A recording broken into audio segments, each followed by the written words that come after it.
Thank you for joining us for our 2020 disaster webinar, formerly known as the disaster lunch. So we usually get together for lunch, eat some barbecue, and cover this topic every year. We've been doing this for probably 5 or 6 years now, to help us prepare for disasters around hurricane season. And man, given the last couple of months, we can add a lot of different things to what a disaster looks like in our businesses and in our lives. So it's a good opportunity every year to sit down and talk about what things we can do to get ready for these types of events in our businesses.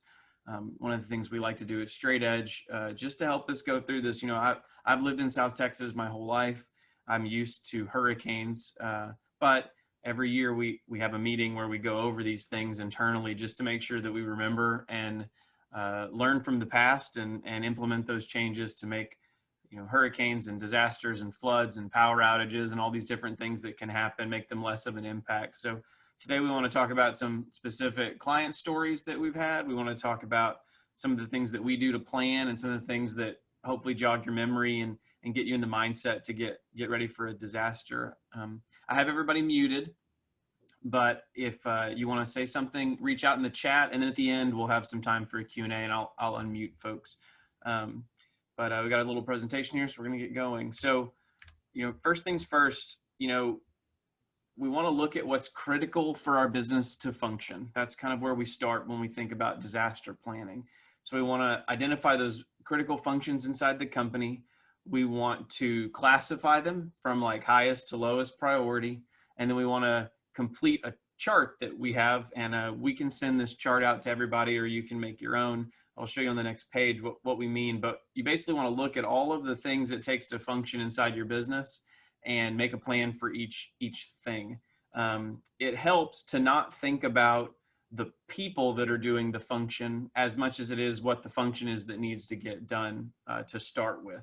And then you can fill in the people that need to do those different jobs as you move through planning this sort of critical business function. So this is what we call the critical business process worksheet. So there's some things that are important to every business to be able to do. And you'll see throughout these examples, we tried to look at it from, a medical practice angle, or from a, sales type office angle, or a, financial planning kind of, just a couple different angles that you can use. Hopefully it'll jog your memory so that in your business, you can determine what these different critical processes are. So, in this little chart, we've got patient scheduling, we've got creating proposals, we've got opening a new investment account, or signing up a new customer, or taking on a new patient, or, however you want to kind of classify that. There's some things that should be really critical inside of your business that need attention, need special attention to get ready in the midst of a disaster. So, in the sense of like patient scheduling, how does that happen when there's a disaster? What's your strategy for, accepting inbound phone calls from your patients? In the case of like a sales organization, creating a proposal, that's maybe a medium, important job. Probably if there's a storm blowing through, nobody's going to be trying to create a proposal. So it's not critical, but it maybe is a medium priority kind of thing. Some of the things that always jump to my mind is payroll. I'm sure everybody here has had some kind of technical thing that got in the way of them getting to a payroll, and that can be really stressful. Well, if we can plan around a potential disaster and how that might impact your payroll or how you run payroll, that's something you can talk through and think through ahead of time, and start at the beginning of how do we get everyone's time, and then how do we get it into the system, and then how do we actually cut the checks and pay them. Across our client base, I know that there's people that still cut checks and sign them. There's people that use completely online tools. There's people that use a combination of both to get payroll done. And that's one of those things where you don't want to miss it. You want to be on top of it when it comes to payroll. Same thing with deposits and billing. If you're receiving money during a disaster, figure out how you're going to actually get that money, in. In some of the later slides, we'll talk about the actual things that we know happen during a disaster, and it helps you kind of plan through what you want to do. But in this sheet, you want to look at the business function, how important it is, the maximum amount of time you could not do that job, the people that do that job.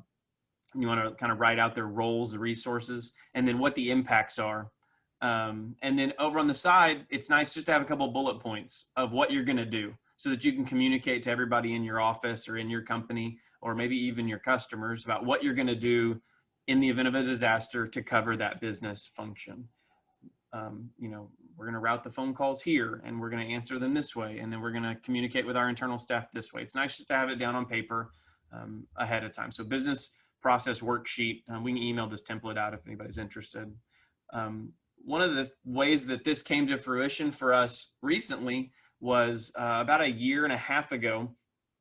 We had a client with an unplanned disaster. Now, nobody like plans for disaster, but since we do this around hurricane season, a lot of times we get stuck in our heads that this is something around getting prepared for a hurricane. And sometimes we don't have that many days to plan and prepare because it's not a hurricane. We can't see it coming from 3 days out. And we can talk later, but sometimes we don't even see hurricanes 3 days out. Sometimes they happen faster than that. But we had a client that had a fire and their entire building burnt down. And it was very traumatic. And we got the phone call from the client and we said, we noticed that your equipment was offline at your office. And they go, yeah, we found out our building burnt down overnight. It was a lightning strike, burnt down their building. We sat, you know, over the phone. They basically were like, look, we're trying to unravel some stuff right now. We'll talk to you later. We said, fine, we're here, we're ready. You know, call us when you're ready and we have a plan. When the client called us back, we basically said, we think that these are the important things that you guys need to do right now. Specifically in their case, it was around their accounting software. So we made the list of things that we could do to get their accounting software up and going immediately. And we were able to do that within just a couple of hours and get them access to their accounting software that was on a server that had burnt down in their building. We used their backups and got their accounting software back up and functional so that they could do some things they needed to in the accounting. Day later, we said, okay, what's like the big picture plan here? Like, where are you guys going to try to work from?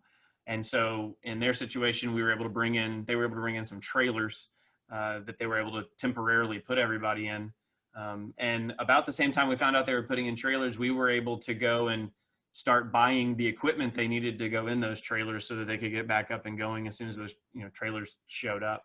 A couple weeks, I guess, 2 weeks later, they were able to be fully back up and going in about the same state that they were before the fire. New equipment installed, new server installed, backup from their cloud completely restored. In the meantime, they were able to get to their accounting data and some other miscellaneous things that we got from their backups, but then to get them fully back up and going after the fire. But what some of the lessons learned from this unplanned disaster was to make little short timelines and milestones. What's the next most important thing? It can be overwhelming when you're looking at maybe all the things that are broken or when the entire building is burnt down. It can be overwhelming. And so look at the specific things that we can do that are milestones. Like, we need to run payroll by next Friday. So what are the critical path things to do that? Make little milestones, hit those milestones, and then talk. Obviously, we communicated internally and brainstormed about all the ideas to get back up and going quickly and easy for this client. And then we talked to the client a lot throughout the process. So we got a chance to sort of run through what an unplanned disaster looks like with this client with a fire. All things considered, their business is restored and they kept up and going. And you can't say that about every business that experiences a disaster. The statistics that the Small Business Administration puts out around businesses that have a disaster and whether or not they come back to life after that disaster, a lot of times they're not able to. And so having a plan ahead of time helps protect you from that unplanned disaster. Step 2, emergency contact form. This might seem trivial, but it's a great reminder every time of year now to go through the process of making sure that all of your emergency contacts are in place for all of your staff. I look at this the same way at my home. Every time there's daylight savings time or the other one, I don't remember the name. That's when you're supposed to check your smoke alarms. Same kind of thing here. It's hurricane season. Let's check our emergency contact forms. And how do we communicate with our internal staff? And then I find it really helpful to have a list in one place of sort of those other vendors and business relationships that I'm going to need in the event that there's a disaster. So like your insurance company, our internet service provider, that kind of thing on the external side. On the internal side, just a cell phone number for every one of your staff members, and then sort of their emergency point of contact, maybe a family member or somebody in case you can't get a hold of them. Communication in the aftermath of a disruption is really important. Being able to text and talk to your internal people and having their names and numbers on hand is good. You don't want to be texting everybody in your company, does anybody have Bob's phone number, and trying to figure out how to track somebody down. It's nice to just have it all in one place ahead of time. This is a great time to remember to go do that. So take this as a reminder, sometime this week, go update your emergency contact forms, make sure that you have accurate cell phone numbers for everybody. I'll stop here and talk about two things that are kind of new and interesting. Obviously you can use iMessage built in the iPhone or Android sort of SMS apps. One thing is that in the event of a widespread disaster, cell phone service for voice is often hard to get. It's hard to get a call to complete, but text messaging can be more reliable than a phone call during a disaster. You also can look at some tools out there like WhatsApp or GroupMe. Those are both two tools you can use for like group messaging. Regardless of what kind of phone somebody has, you can do group messaging on those two platforms, GroupMe and WhatsApp. So if those are tools you're not familiar with, might be a time to go look at those tools, GroupMe, WhatsApp, and use those as internal communication tools so that you can quickly communicate with your whole team during a disaster. Also, having a personal email account for somebody can be helpful, although email has got way more reliable over the last couple of years than it used to be. Sometimes it's nice just to have a personal email too, in case, sometimes maybe people forget, or it's nice to have just another way to communicate with somebody in the event. And then we add all of these steps when we onboard somebody brand new, like a new staff person comes on board. This is part of our onboarding, is to collect all this information, but it's a good opportunity to go review all of it too right now. So there's your reminder to go review that. We made forms that look something like this. Basically our emergency contact form. And then I like to ask people, especially if they're maybe new to the area, I like to ask them, what's your evacuation plan? Like, what do you like to do? I see some of the people on this call, and I know some of you have lived in South Texas for a long time. So you might be one of the ones that says, if it's not a Category 5, I'm staying. And some of you might say, hey, I'm leaving just because I don't want to be here at all.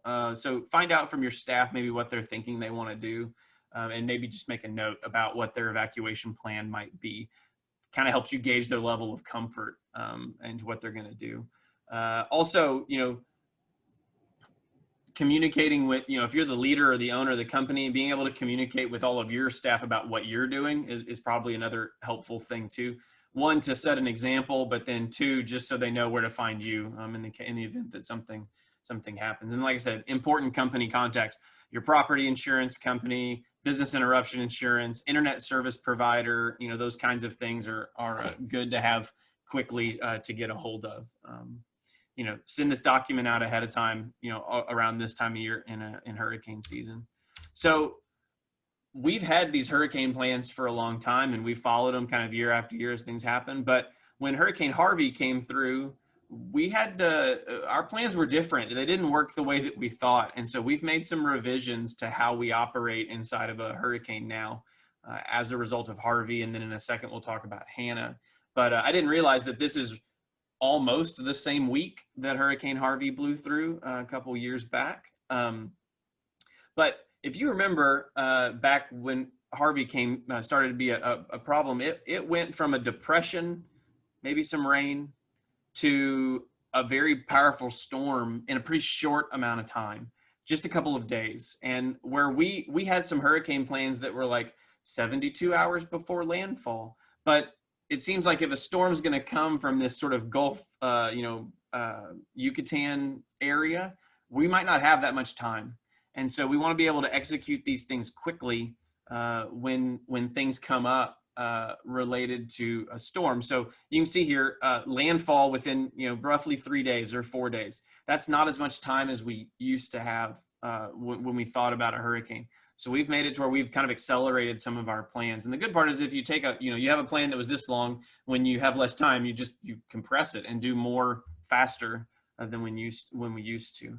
You also don't want to be stuck sort of trying to make decisions while the storm's in the Gulf. You kind of want to have your plan figured out ahead of time. So what was same kind of thing I think about Hanna. I remember having, like, we were going to go to the beach on that Saturday because like the rain was supposed to come on Friday and then it was going to be a sunny weekend, and that changed very quickly throughout the week. So from a Thursday where it was a low pressure, maybe some rain, and then it makes landfall as a Category 1 storm, it was only a couple of days. So Hanna to me seemed even faster than Hurricane Harvey did. What I'm putting together in my mind is that we don't have as much time as we used to, or we don't have as much time as we think we do when it comes to a hurricane. We've got to be able to execute these plans faster. So one of the things that we like to go, well, actually, let me back up. So after Hurricane Harvey, we made a sort of a lessons learned, or what did we learn from the storm kind of list. And I brought this list back out preparing for today's webinar. And I feel like all the same stuff ended up being true again around Hanna, when Hanna blew through. So getting power to businesses was second to residential. Obviously, and rightfully so, AEP is trying to get all of the neighborhoods back up and going. We saw some of our business customers, areas of town, got power last or later. It also was one of those situations, kind of like Harvey, where the storm happened over a weekend. And so, most people are home and most people aren't at work, and, throw into the fact that most people were probably working from home to begin with. And, you have this situation where, the power company is trying hard to get residents back up and not so worried about business. Same thing like with Harvey, Hanna and Harvey, same, pockets of Corpus never lost power. One of the guys on our team had a generator and was really excited to use it and never had to pull it out of the garage. He had power the entire time here on the south side of town. I live on the south side of town in Corpus, and I didn't have power for 4 days. Not really, it was more like a day and a half, but same thing. We experienced the lack of power during Hanna that we did with Harvey. Took days after landfall, with Harvey, and then same thing. We had some people that didn't have power for an extended amount of time during Hanna. Obviously where the storm actually makes landfall makes a big difference. In this case, it came in south of Corpus with Hanna and really affected like the Rio Grande Valley area and some of the places south of Corpus specifically. But doesn't mean that you don't get the rain and the flooding. Hanna was a little drier than Harvey for sure. We had this on here from Harvey. We tell our folks, like, don't evacuate to Houston. Probably not your best strategy for getting out of the path of the storm. So just as a point of note, if you have family in Houston and you want to go see them, probably don't do it after a hurricane or as a hurricane evacuation plan. Work from home strategies. So this is very appropriate now. We've spent months now getting more comfortable with working from home, and that probably makes things like a hurricane a little simpler in the sense that you're used to working from home, maybe, if that's what you've been doing for the last couple of months. So be prepared and prepare your work from home strategy for those. We also like to use our social media to communicate with people. So if you're in a business that has a lot of communication with the public, businesses posting on their Facebook page to let people know how they're doing and if they're open and what their hours are is a great way to do that. Back to our previous slide, make sure you have access to all of those tools ahead of time. Make sure that you can log into your Facebook for your business, from wherever you need to be able to post things on your social media, and LinkedIn, Facebook, Instagram, those kinds of things. That's how people look for the news nowadays. So we like to call this when to do what. And this is one of my favorite quotes about planning. So a good plan violently executed now is better than a perfect plan next week. It's the idea that, like, let's just get something written down on paper, and then we'll figure out, like, if that's the right idea, or it'll at least give us something to start from. So what we like to do around disaster planning is this: throw a couple scenarios out there. So in the next couple of slides, we're going to talk about power outages, we're going to talk about a hurricane, and we're going to talk about, some other, planned or not planned type of disaster. So power outage, this happens a lot. As we look across our clients and we look at the tickets that we get, it can be a sunny day in May and we'll have a business that loses power for some reason. Someone runs into a telephone pole, there's construction, and somebody makes a mistake and kills power for a certain part of town. So power outages are always a great example of things that we don't plan for, but we can have like a plan to deal with them when they happen. So we use the example here of a medical practice. If you're going to have a power outage that only lasts an hour or maybe less, we would say like, stay the course. You're not going to have access to your computer systems. You can use paper documents for notes as an example. Let's pretend it's a 4-hour power outage. We would want to cancel our appointments for the day or that afternoon or the morning, depending on when it happens. Maybe the staff waits on site until the power is restored and you have IT on standby. Hey guys, as soon as power comes back on, we'll call you. You can come get everything kind of powered back up. Everybody knows, and I've been in the IT industry so long now that every time you turn the power off, not on purpose, something doesn't come back up perfectly. And there's sort of some effort sometimes to get smooth, work. Down here at the bottom, let's pretend you have a 1-day power outage. Cancel all the appointments, contact IT, let's make sure IT is on site to make sure things come back up smoothly and we're not waiting. The idea here is that, we do this on a whiteboard with our team. So we pose the question to our team, hey, we're going to have a power outage, or let's pretend we have a power outage. And then let's look at these 3 scenarios about what we're going to do in a 1-hour outage, a 4-hour outage, and a 1-day outage. Just good talking points to go through. I'm sure you guys see this, but I like to remind folks about AEP's power outage map. This is usually pretty accurate and pretty up to date because people will let AEP know the minute that they don't have power. So, keep track of that. It's on AEP's website. It's just their outage map, but it'll let you know if there's other people affected. If it's just you, sometimes they're able to give you an ETA of when the power might come back on. So take advantage of that when you're trying to decide what to do during a power outage. In the case of a hurricane, we like to look at these 3 metrics. And like I said, when the storm's quick, we're going to compress these things down and do them faster. So if it's a big enough storm, you're going to prepare and board up, your windows to your home and to your business and get ready for that hurricane that might come through. Right now you could be preparing your emergency contact info. You don't have to wait for a storm to be spotted to see that. And then we like to say like 48 hours is when you really need to make the decision to like evacuate. If you're going to evacuate, you need that much time to really know, like, here's when we're going to shut down our business or close our doors and lock them up and not be here. And then 36 hours, or like I said, if the timeline ends up being compressed, it's usually better in the case of a hurricane. If we know that it's going to happen, it's usually better that we shut everything down gracefully. That's on site at your offices. Your technology would rather us shut it down nice and not have just the plug pulled from it. So if we can plan that, we like to plan that. So like I said, when the timeline gets compressed, these things just have to happen faster. But this is how we whiteboard how we deal with a hurricane. We actually have a specific story about this. This is probably 4 years ago. Our building that we were in had an issue that caused them to have to evacuate the whole entire building. And we showed up one morning at 8 o'clock and they had the building roped off and said, you can't go inside. And we were like, for how long? We don't know yet. But we didn't have access to our building. And so we didn't have this plan in place then, but now we do. Where if we don't have access to the building for an hour, for 4 hours, for a day, these are the kind of things we want you to be using as like, get the good ideas flowing for you and your team about what you do in these scenarios. We have some clients during the pandemic that have experienced their building evacuating the building because of a positive COVID case so that they could do cleaning. That's not necessarily a disaster, but it is like an interruption to your business and what maybe you had planned for that day.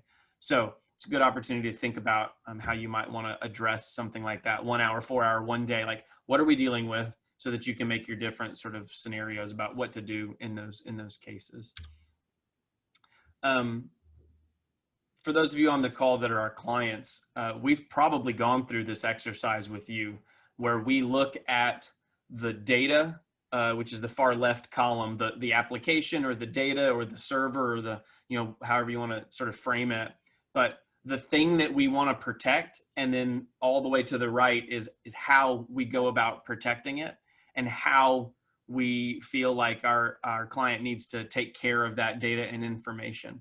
I mentioned earlier the SBA study around businesses that don't reopen after a disaster. A lot of that has to do with loss of data and whether or not they can get their systems back up and going after a disaster. So to not be one of the people that can't get back up and going, we look at it like this way. So, if it's your medical record software, if it's your quoting software, if it's your email system, we want to know we want to fill out all of these boxes so that we know how to address them the best, and how we take care of that information and that data. Which brings me to this slide. So in the IT world, we talk about two sort of ideas around data protection. One is the recovery point objective, and one's the recovery time objective. The best way to frame these are how much business data can you afford to lose and how much downtime can you afford? And, like how long can you have your systems down before you get them back up? Now, you think about organizations like, one of the best examples I know of is like NASDAQ, like the stock market or the different exchanges that are out there. Because of what they do, they spend lots of money on backups, redundancy, redundant systems, failing over, all of these things, right? Because they can't afford a second of downtime, let's say. My business, your business probably isn't at that level of complexity, but we need to invest wisely into our backup and recovery and redundant strategies.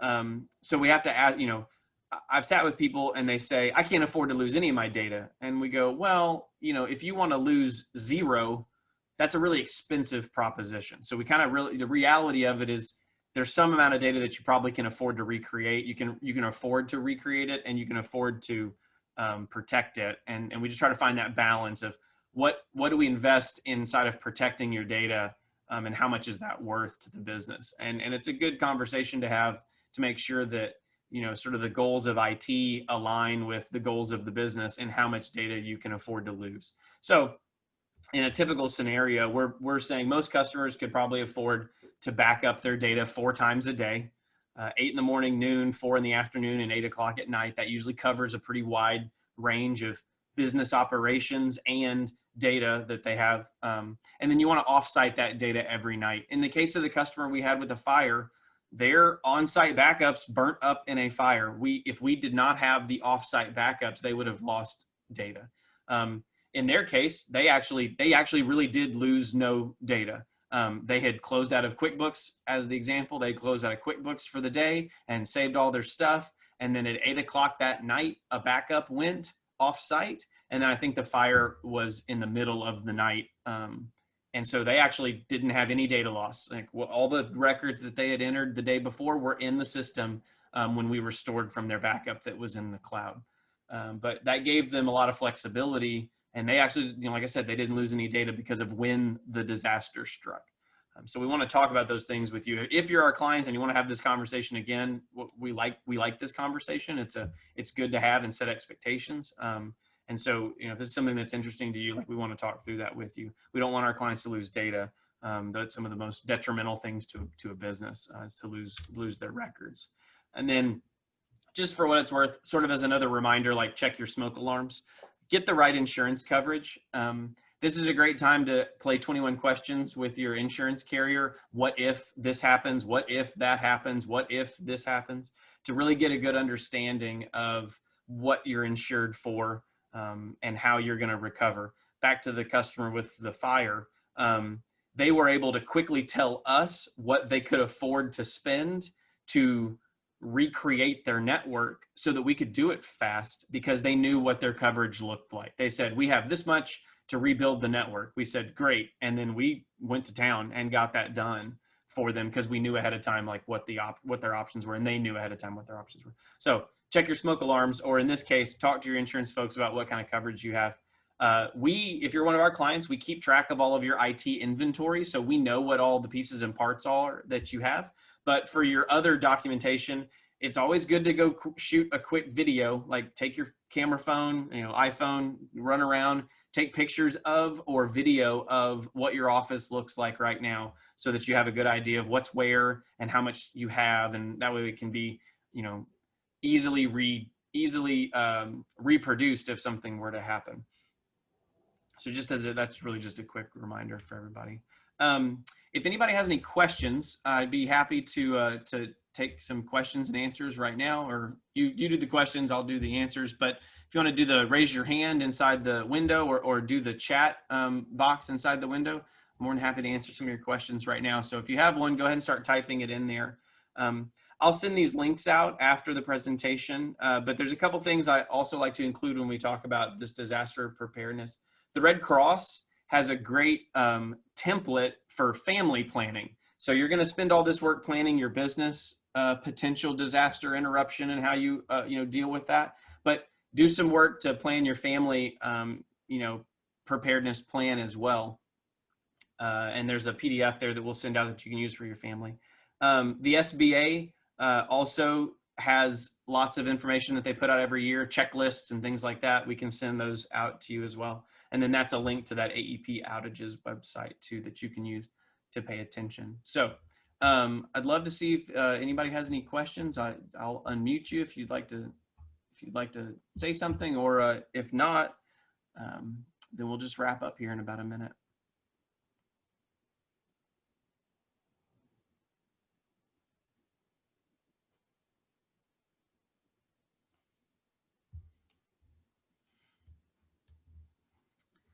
This is the fun of doing a Zoom instead of being able to do these in person. Well, great. Well, we're going to have a recording of this on our website. You can share it with anybody that you'd like. Once again, thanks for joining us. We really like doing these things. I can't wait to be able to do these in person again and see our clients and see people that want to know about technology and just talk about it. This is something that I really enjoy doing, and we want to be able to do more of it when our social distancing kind of comes to an end and we can get face-to-face again. But we appreciate everybody joining virtually today, and hopefully this was helpful information. Thanks for joining, and we'll see you later.